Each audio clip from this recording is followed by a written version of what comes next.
जय हिंद मित्रों। तो मैं आप सभी के मध्य पुनः उपस्थित हूँ।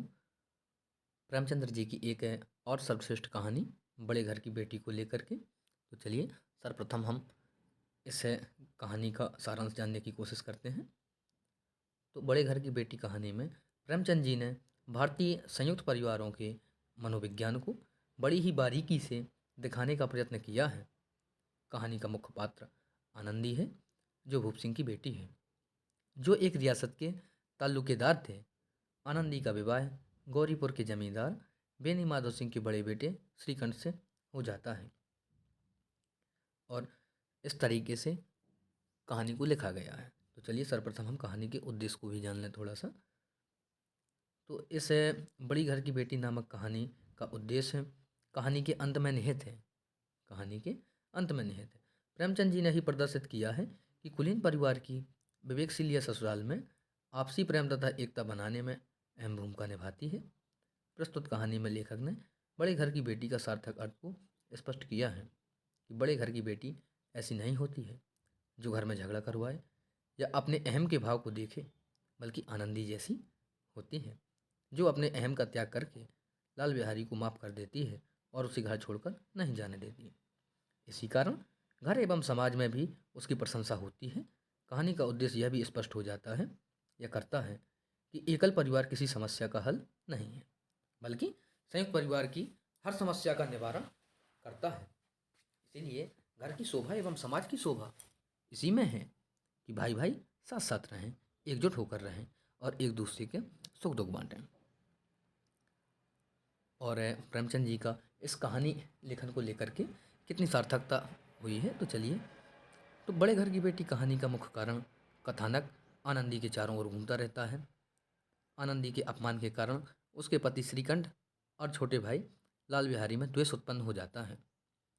यहाँ तक कि श्रीकंठ स्पष्ट रूप से कह देता है कि इस घर में या तो वह रहेगा या लाल बिहारी।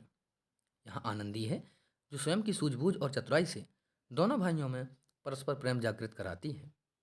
इस प्रकार बड़े घर की बेटी होने का प्रमाण प्रस्तुत कर देती है।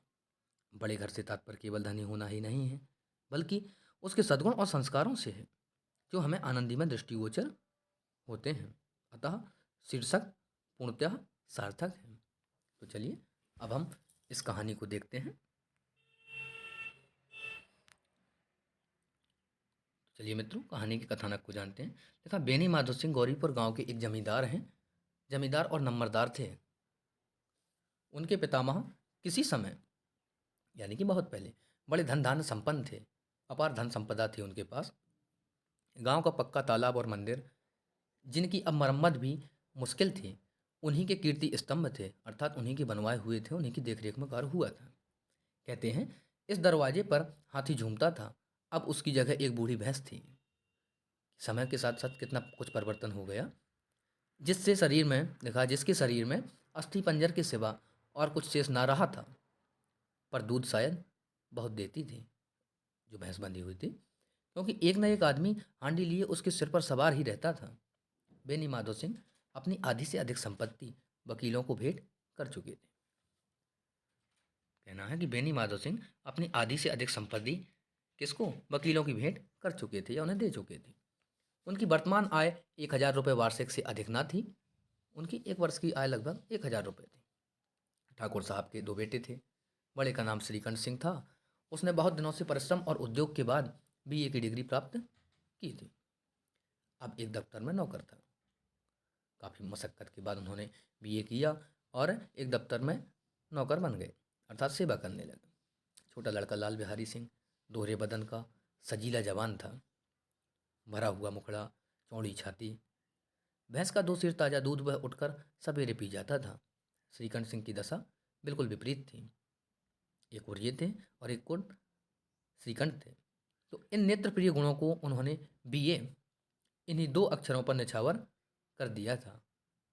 इसी से वैद्य ग्रंथों पर उनका विशेष प्रेम था। आयुर्वेद पर उनका अधिक विश्वास है न था। शाम सवेरे उनके कमरे में से प्रायः खरल की सुरीली कर्णमधुर ध्वनि सुनाई दिया करती थी। लाहौर और कलकत्ते के वैद्यों से बड़ी लिखा पढ़ी रहती थी। तो चलिए आगे देखते हैं। श्रीकंठ इस अंग्रेजी डिग्री के अधिपति होने पर भी अंग्रेजी सामाजिक प्रथाओं के विशेष प्रेमी न थे, बल्कि वह बहुधा बड़े जोर से उसकी निंदा करते और तिरस्कार किया करते थे। इसी से गांव में उनका बड़ा सम्मान था कि बीए डिग्री लेने के बाद भी वो ग्रामीण क्षेत्र के माहौल को समझते हैं।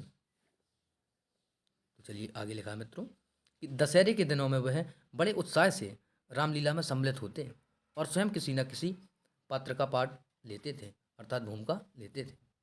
तो जब गांव में दशहरा होता था, प्रतिवर्ष होता था, तो गांव में जो रामलीला होता था, उस रामलीला के पावन पर्व पर वो उसमें सम्मिलित होते थे और किसी न किसी कलाकार की भूमिका निभाते थे। गौरीपुर में रामलीला के वही जन्मदाता थे, अर्थात कहा जा सकता है कि गौरीपुर में रामलीला की शुरुआत उन्होंने ही कराई थी। प्राचीन हिंदू सभ्यता का गुणगान उनकी धार्मिकता का प्रधान अंग था। सम्मिलित कुटुंब के तो वह एकमात्र उपासक थे। आजकल स्त्रियों को कुटुंब में मिलजुल कर रहने की जो अरुचि होती है, अर्थात एक साथ रहना नहीं चाहते हैं, उसे वह जाति और देश दोनों के लिए हानिकारक समझते थे। वो चाहते थे कि सभी लोग संयुक्त परिवारों में रहें। यही कारण था यही कारण था कि गांव की ललनाएं उनकी निंदक थीं। कोई कोई तो उन्हें अपना शत्रु समझने में भी संकोच न करते थे। स्वयं उनकी पत्नी को ही इस विषय में उनसे विरोध था। यह इसलिए नहीं कि उसे अपने सास ससुर देवर या जेठ आदि से घृणा थी, बल्कि उसका विचार था यदि बहुत कुछ सहने और तरह देने पर भी परिवार के साथ निर्वाह ना हो सके तो आए दिन की कलह से जीवन को नष्ट करने की अपेक्षा यही उत्तम है कि अपनी खिचड़ी अलग पकाई जाए, अर्थात एकल परिवार। आनंदी एक बड़े उच्च कुल की लड़की थी। उसके बाप एक छोटी सी रियासत के ताल्लुकेदार थे। विशाल भवन यानी कि बड़ा मकान, एक हाथी, 3 कुत्ते, बाज, बहरी सिकरे, झाड़ फानूस, आनवेरी मजिस्ट्रेट और ऋण जो एक प्रतिष्ठित ताल्लुका के भोग्य पदार्थ हैं, सभी यहाँ विद्यमान थे। नाम था भूप सिंह नाम था भूप सिंह। बड़े उदार चित्त और प्रतिभाशाली पुरुष थे, पर दुर्भाग्य से लड़का एक भी न। 7 लड़कियां हुईं और देवयोग से सबकी सब जीवित रहीं। देवयोग ईश्वर की अनुकंपा से। पहली उमंग में तो उन्होंने 3 ब्याह दिल खुलकर किए, पर 15-20 हजार रुपयों का कर्ज सिर पर हो गया तो आंखें खुली, हाथ समेट लिया। आनंदी चौथी लड़की थी। वह अपनी सब बहनों से अधिक रूपवती और गुणवती थी। इससे ठाकुर भूप सिंह उसे बहुत प्यार करते थे। सुंदर संतान को कदाचित उसके माता पिता भी अधिक चाहते हैं। ठाकुर साहब बड़े धर्म संकट में थे कि इसका विवाह कहाँ करें। ना तो यही चाहते थे कि ऋण का बोझ बढ़े, और ना यही स्वीकार था कि उसे अपनी को भाग्यहीन समझना पड़े। एक दिन श्रीकंठ उनके पास किसी चंदे का रुपया मांगने आए। शायद नांगरी प्रचार का चंदा था। भूप सिंह उनके स्वभाव पर रिझ गए और धूमधाम से श्रीकंठ सिंह का आनंदी के साथ ब्याह हो गया। आनंदी अपने नए घर में आई तो यहाँ का रंग ढंग कुछ और ही देखा। जिस टीम टाम से उसे बचपन से ही आदत पड़ी हुई थी, वह यहाँ नाम मात्र को भी ना थी। हाथी घोड़ों का तो कहना ही क्या, कोई सजी हुई सुंदर बहली तक ना थी। रेशमी स्लीपर साथ लाई थी, पर यहाँ बाग कहाँ। मकान में खिड़कियाँ तक ना थी, न जमीन पर फर्श, न दीवार पर तस्वीरें। यह एक सीधा सादा देहाती गृहस्थी का मकान था, किंतु आनंदी ने थोड़ी ही दिनों में अपने को इस नई अवस्था के ऐसा अनुकूल बना लिया मानो उसने विलास के सामान कभी देखे ही ना थे, अर्थात स्वयं को अपने घर के अनुरूप ढाल लिया। आगे लिखा है कि एक दिन दोपहर के समय लाल बिहारी सिंह 2 चिड़ियाँ लिए हुए आया और भावज से बोला, जल्दी से पका दो, मुझे भूख लगी है। आनंदी भोजन बनाकर उसकी राह देख रही थी। अब वह नया व्यंजन बनाने बैठी। हांडी में देखा तो घी पाव भर से अधिक ना था। बड़े घर की बेटी, किफ़ायत क्या जाने। उसने सब घी मांस में डाल दिया। लाल बिहारी खाने बैठा तो दाल में घी ना था। बोला, दाल में घी क्यों नहीं छोड़ा? आनंदी ने कहा, घी सब मांस में पड़ गया। लाल बिहारी जोर से बोला, अभी परसों घी आया है, इतना जल्द उठ गया? आनंदी ने उत्तर दिया, आज तो कुल पाव भर रहा होगा, वह सब मैंने मांस में डाल दिया।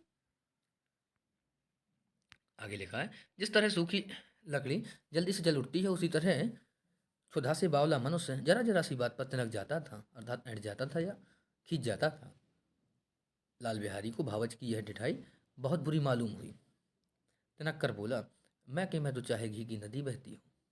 स्त्रियाँ गालियाँ सह लेती हैं, मार भी सह लेती हैं, पर मैके की निंदा उनसे नहीं सही जाती। आनंदी मुँह फेर कर बोली, हाथी मरा भी तो 9 लाख का, वहाँ इतना घी नित्य यानी कि रोज नाई का हर खा जाते हैं। बोले जितना घी मैंने डाल दिया है, बोले इतना तो वहाँ पर नाई का हर इतना घी खा जाते हैं। और रोज लाल बिहारी जल गया, थाली उठाकर पलट दी और बोला, जी चाहता है जीप पकड़ कर खींच। आनंदी को भी क्रोध आ गया, मुँह लाल हो गया। बोली, वह होते तो आज इसका मजा चखाते। अब अपड़ उजड ठाकुर से न रहा गया। उसकी स्त्री एक साधारण जमींदार की बेटी थी। जब जी चाहता उस पर हाथ साफ कर लिया करता था। खड़ा उठाकर आनंदी की ओर जोर से फेंकी और बोला, जिसके गुमान पर भूली हुई हो उसे भी देखूंगा और तुम्हें भी। आनंदी के हाथ से खड़ाऊ रोकी। आनंदी ने हाथ से खड़ाऊ रोकी। सिर बच गया, पर उंगली में बड़ी चोट आई। क्रोध के मारे हवा से हिलते पत्ते की भांति कांपती हुई अपने कमरे में आकर खड़ी हो गई। स्त्री का बल और साहस, मान और मर्यादा पति तक है। उसे अपने पति के ही बल और पुरुषत्व का घमंड होता है। आनंदी खून का घूंट पीकर रह गई। चलिए अगले को देखते हैं। श्रीकंठ सिंह शनिवार को घर आया करते थे। श्रीकंठ सिंह थे, वो शनिवार को घर आया करते थे। बृहस्पति को यह घटना हुई थी। 2 दिन तक आनंदी को भवन में रही, अर्थात अपने ही कमरे में उदास बैठी रही। ना कुछ खाया ना पिया, उनकी बाट देखती रही। अंत में शनिवार को वह नियमानुकूल संध्या समय घर आए और बाहर बैठकर कुछ इधर उधर की बातें, कुछ देशकाल संबंधी समाचार तथा कुछ नए मुकदमों आदि की चर्चा करने लगे। यह वार्तालाप 10 बजे रात तक होता रहा। गांव के भद्र पुरुषों को इन बातों में ऐसा आनंद मिलता था कि खाने पीने की सुध न रहती थी, अर्थात ध्यान न रहती थी। खाना पीना सब भूल जाते थे इन बातों के पीछे। श्रीकंठ को पिंड छुड़ाना मुश्किल हो जाता था। ये 2-3 घंटे आनंदी ने बड़े कष्ट से काटे। किसी तरह भोजन का समय आया, पंचायत उठी, एकांत हुआ तो लाल बिहारी ने कहा, भैया आप जरा भाभी को समझा दीजिएगा कि मुँह संभाल कर बातचीत किया करें, नहीं तो एक दिन अनर्थ हो जाएगा। चलिए आगे देखते हैं। बेनी माधव सिंह ने बेटे की ओर से साक्षी दी, हाँ बहू बेटियों का यह स्वभाव अच्छा नहीं है कि मर्दों के मुँह लगे। लाल बिहारी, वह बड़े घर की बेटी है तो हम भी कोई कुर्मी का हार नहीं है। श्रीकंठ ने चिंतित स्वर में पूछा, आखिर बात क्या हुई? लाल बिहारी ने कहा, कुछ भी नहीं, यूँ ही आप उलझ पड़ी। मैके के सामने हम लोगों को कुछ समझते ही नहीं। श्रीकंठ खा पीकर आनंदी के पास गए। वह भरी बैठी थी, अर्थात उदास थी। यह हजरत भी कुछ तीखे थे। आनंदी ने पूछा, चित्त तो प्रसन्न है? आनंदी ने पूछा, चित्त तो प्रसन्न है? श्रीकंठ बोले, बहुत प्रसन्न है, पर तुमने आजकल घर में यह क्या उपद्रव मचा रखा है? आनंदी की तेवरियों पर बल पड़ गए। झुंझलाहट के मारे बदन में ज्वाला सी दहक उठी। बोली, जिसने तुमसे ये आग लगाई है उसे पाऊँ मुँह झुलस दूँ। बोली, जिसने तुम्हें भर दिया है, कह दिया है, यदि मैं उसे पा जाऊँ तो उसका मुँह झुलसा दूँ। श्रीकंठ, इतनी गर्म क्यों होती हो, बात तो कहो। आनंदी, क्या कहूँ, यह मेरे भाग्य का फेर है, नहीं तो गंवार छोकरा जिसको चपरासीगिरी करने का भी उस शऊर नहीं है मुझे खड़ाऊ से मारकर यूँ ना करता। श्रीकंठ, सब हाल साफ साफ कहो तो मालूम हो। मुझे तो कुछ पता नहीं। आनंदी, परसों तुम्हारे लाडले भाई ने मुझसे मांस पकाने को कहा। घी हांडी में पाव भर से अधिक ना था, वह सब मैंने मांस में डाल दिया। जब खाने बैठा तो कहने लगा, दाल में घी क्यों नहीं है? बस इसी पर मेरे मैके को बुरा भला कहने लगा। मुझसे न रहा गया। मैंने कहा कि वहाँ इतना घी तो नाई का हर खा जाते हैं और किसी को जान भी नहीं पड़ता। बस इतनी सी बात पर इस अन्यायी ने मुझ पर खड़ाऊ फेंक मारी। यदि हाथ से न रोक लूँ तो सिर फट जाए। उसी से पूछो मैंने जो कुछ कहा है वह सच है या झूठ। श्रीकंठ की आंखें लाल हो गईं। बोले, यहाँ तक हो गया इस छोकरे का यह साहस? आनंदी स्त्रियों के स्वभाव अनुसार रोने लगी, क्योंकि आंसू उनकी पलकों पर रहते हैं। श्रीकंठ बड़े धैर्यवान और शांति पुरुष थे। जो श्रीकंठ थे वो बहुत ही धैर्यवान और शांति पुरुष थे। उन्हें कदाचित ही कभी क्रोध आता था। स्त्रियों के आंसू पुरुष की क्रोधाग्नि भड़काने में तेल का काम करते हैं। स्त्रियों के आंसू पुरुष की क्रोधाग्नि भड़काने में तेल का काम करते हैं। रात भर करवटें बदलते रहे। उद्विग्नता के कारण पलक तक नहीं झपकी। प्रातःकाल अपने बाप के पास जाकर बोले, दादा अब इस घर में मेरा विवाह ना होगा। इस तरह की विद्रोहपूर्ण बातें कहने पर श्रीकंठ ने कितने ही बार अपने कई मित्रों को आड़े हाथों लिया था, परंतु दुर्भाग्य आज उन्हें स्वयं वे ही बातें अपने मुंह से कहनी पड़ी। दूसरों को उपदेश देना भी कितना सहज है। बेनी माधव सिंह घबरा उठे और बोले, क्यों? श्रीकंठ, इसलिए कि मुझे भी अपनी मान प्रतिष्ठा का कुछ विचार है। आपके घर में अब अन्याय और हट का प्रकोप हो रहा है। जिनको बड़ों का आदर सम्मान करना चाहिए वे उनके सिर चढ़ते हैं। मैं दूसरे का नौकर ठहरा, घर पर रहता नहीं। यहाँ मेरे पीछे स्त्रियों पर खड़ा हूँ और जूतों की बौछारें होती हैं। कड़ी बात तक चिंता नहीं। ने कहा कि कड़ी बात तक चिंता नहीं। कोई एक की दो कह ले। कहना है कि कोई एक की दो कह ले, वहाँ तक मैं सह सकता हूँ, किंतु यह कदापि नहीं हो सकता कि मेरे ऊपर लात घूंसे पड़े हैं और मैं दम ना। बेनी माधव सिंह को जवाब न दे सके। श्रीकंठ सदैव उनका आदर करते थे। उनके ऐसे तेवर देखकर बूढ़ा ठाकुर अवाक रह गया। केवल इतना ही बोला, बेटा तुम बुद्धिमान होकर ऐसी बातें करते हो। स्त्रियां इस तरह घर का नाश कर देती हैं। उनको बहुत से चढ़ाना अच्छी बात नहीं, या अच्छा नहीं। श्रीकंठ, इतना मैं जानता हूँ, आपके आशीर्वाद से ऐसा मूर्ख नहीं हूँ। आप स्वयं जानते हैं कि मेरे ही समझाने से इसी गांव में कई घर संभल गए। पर जिस स्त्री का मान प्रतिष्ठा का ईश्वर के दरबार में उत्तरदाता हूँ, उसके प्रति ऐसा घोर अन्याय और पशुवत व्यवहार मुझे असह्य है। मैं नहीं सहन कर सकता। आप सच मानिए, मेरे लिए यही कुछ कम नहीं है कि लाल बिहारी को कुछ दंड नहीं देता। अब बेनी माधो सिंह भी गरमाए। ऐसी बातें और न सुन सके, बोले, लाल बिहारी तुम्हारा भाई है, उससे जब कभी भूल चूक हो उसके कान पकड़ो, लेकिन ये सब। श्रीकंठ, लाल बिहारी को मैं अब अपना भाई नहीं समझता। बेनी माधो सिंह, स्त्री के पीछे? श्रीकंठ, जी नहीं, उसकी क्रूरता और अविवेक के कारण। चलिए थोड़ा और आगे देखते हैं। दोनों कुछ देर चुप रहे। ठाकुर साहब लड़के का क्रोध शांत करना चाहते थे, लेकिन यह नहीं स्वीकार करना चाहते थे कि लाल बिहारी ने कोई अनुचित काम किया है। इसी बीच में गांव के और कई सज्जन हुक्के चिलम के बहाने वहां आ बैठे। कई स्त्रियों ने जब यह सुना कि श्रीकंठ पत्नी के पीछे पिता से लड़ने पर तैयार हैं, तो उन्हें बड़ा हर्ष हुआ, बहुत खुशी हुई। दोनों पक्षों की मधुर वाणियां सुनने के लिए उनकी आत्माएं तिलमिलाने लगीं। गांव में कुछ ऐसे कुटिल मनुष्य भी थे जो इस कुल की नीतिपूर्ण गति पर मन ही मन जलते थे। वे कहा करते थे, श्रीकंठ अपने बाप से दबता है, इसीलिए वह दब्बू है। उसने विद्या पढ़ी, इसलिए वह किताबों का कीड़ा है। बेनी माधो सिंह उसकी सलाह के बिना कोई काम नहीं करते। यह उनकी मूर्खता है। इन महान भावों की शुभकामनाएं आज पूरी होती दिखाई दी। कोई हुक्का पीने के बहाने कोई लगान की रसीद दिखाने आकर बैठ गया। बेनी माधो सिंह पुराने आदमी थे, इन भावों को ताड़ गए। उन्होंने निश्चय किया कि चाहे कुछ ही क्यों ना हो, इन द्रोहियों को ताली बजाने का अवसर ना दूंगा। तुरंत कोमल शब्दों में बोले, बेटा मैं तुमसे बाहर नहीं हूँ, तुम्हारा जो चीज़ है करो। वह तो लड़के से अपराध हो गया। इलाहाबाद का अनुभव रह जल्लाया हुआ ग्रेजुएट इस बात को ना समझ सका। उसे डिबेटिंग क्लब में अपनी बात पर अड़ने की आदत थी। इन हथकंडों की उसे क्या खबर। बाप ने जिस मतलब से बात पलटी थी वह उसकी समझ में ना आया। बोला, लाल बिहारी के साथ अब इस घर में नहीं रह सकता। बेनी माधो, बेटा बुद्धिमान लोग मूर्खों की बात पर ध्यान नहीं देते। वह बेसमझ लड़का है, उससे जो कुछ भूल हुई है उसे तुम बड़े होकर क्षमा कर दो। श्रीकंठ, उसकी इस दुष्टता को मैं कदापि नहीं सह सकता। या तो वह घर में रहेगा या मैं। आपको यदि वह अधिक प्यारा है तो मुझे विदा कीजिए। मैं अपना भार आप संभाल लूँगा। यदि मुझे रखना चाहते हैं तो उससे कहिए जहाँ चाहे चला जाए। बस यह मेरा अंतिम निश्चय है। लाल बिहारी सिंह दरवाजे की चौखट पर चुपचाप खड़ा बड़े भाई की बातें सुन रहा था। वह उनका बहुत आदर करता था। उसे कभी इतना साहस ना हुआ था कि श्रीकंठ के सामने चारपाई पर बैठ जाए, हुक्का पी ले या पान खा ले।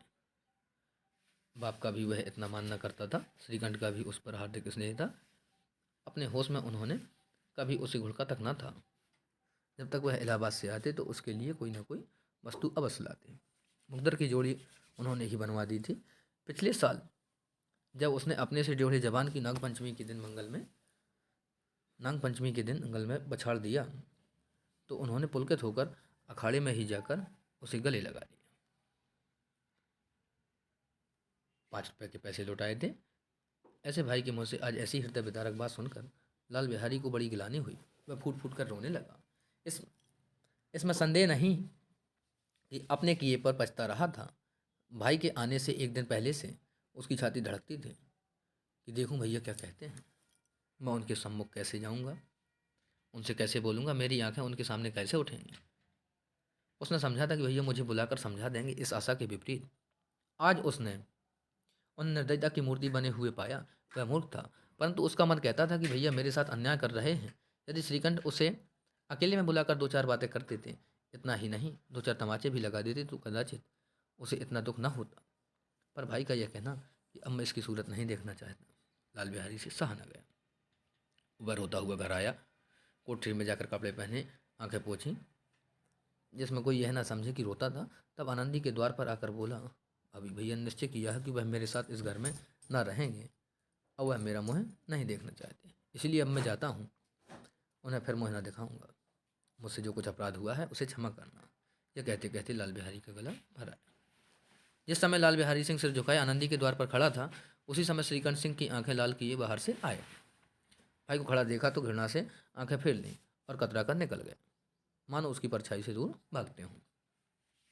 आनंदी ने लाल बिहारी की शिकायत तो की थी, लेकिन अब मन में पछता रही थी। वह स्वभाव से ही दयावती थी, उसे इसका तनिक भी ध्यान न था कि बात इतनी बढ़ जाएगी। वह मन में अपने पति पर झुंझला रही थी कि यह इतने गर्म क्यों होते हैं। उस पर यह भय भी लग रहा था कि कहीं मुझसे इलाहाबाद चलने को कहें तो कैसे क्या करूँगी। इस बीच में जब उसने लाल बिहारी को दरवाजे पर खड़े यह कहते हुए सुना कि अब मैं जाता हूँ, मुझसे जो कुछ अपराध हुआ है क्षमा करना, तो उसका रहा सहा क्रोध भी पानी हो गया। वह रोने लगे। मन का मैल धोने के लिए नैन जल से उपयुक्त और कोई वस्तु नहीं है। श्रीकंठ को देखकर आनंदी ने कहा, लाला बाहर खड़े बहुत रो रहे हैं। श्रीकंठ, तो मैं क्या करूं? आनंदी, भीतर बुला लो, मेरी जीभ में आग लगे, मैंने कहाँ से यह झगड़ा उठाया। श्रीकंठ, मैं ना बुलाऊंगा। आनंदी, पछताओगे, उन्हें बहुत गिलानी हो गई है, ऐसा ना कहो, कहीं चल दें। श्रीकंठ ना उठे, उतने में लाल बिहारी ने फिर कहा, भाभी भैया से मेरा प्रणाम कह दो, वह मेरा मुँह नहीं देखना चाहते, इसलिए मैं भी अपना मुँह उन्हें ना दिखाऊं। लाल बिहारी इतना कहकर लौट पड़ा और शीघ्रता से दरवाजे की ओर बढ़ा। अंत में आनंदी कमरे से निकली और उसका हाथ पकड़ लिया। लाल बिहारी ने पीछे फिर कर देखा तो आंखों में आंसू भरे बोला, मुझे जाने दो। आनंदी, कहाँ जाते हो? लाल बिहारी, जहाँ कोई मेरा मुँह ना देखे। आनंदी, मैं ना जाने दूँ। लाल बिहारी, मैं तुम लोगों के साथ रहने योग्य नहीं हूँ। आनंदी, तुम्हें मेरी सौगंध, अब एक पग भी आगे ना बढ़ाना। लाल बिहारी, जब तक मुझे यह ना मालूम हो जाए कि भैया का मन मेरी तरफ से साफ हो गया है, तब तक मैं इस घर में कदापि न रहूँगा। आनंदी, मैं ईश्वर को साक्षी देकर कहती हूँ कि तुम्हारी ओर से मेरे मन में तनिक भी मैल नहीं है। अब श्रीकंठ का हृदय भी पिघला। उन्होंने बाहर आकर लाल बिहारी को गले लगा लिया। दोनों भाई खूब फूट फूट कर रोए। लाल बिहारी ने सिसकते हुए कहा, भैया अब कभी मत कहना कि तुम्हारा मुँह ना देखूंगा, इसके सिवा आप जो दंड देंगे मैं सहर्ष स्वीकार करूँगा।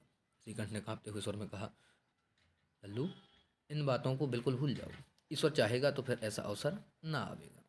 बेनी माधव सिंह बाहर से आ रहे थे। दोनों भाइयों को गले मिलते देखकर आनंद से पुलकित हो गए।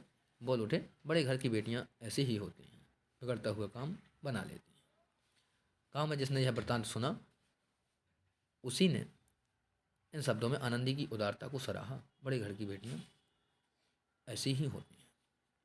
तो मित्रों, ये प्रेमचंद जी द्वारा एक बहुचर्चित कहानी थी। तो चलिए मिलते हैं आपसे अगली कहानी को।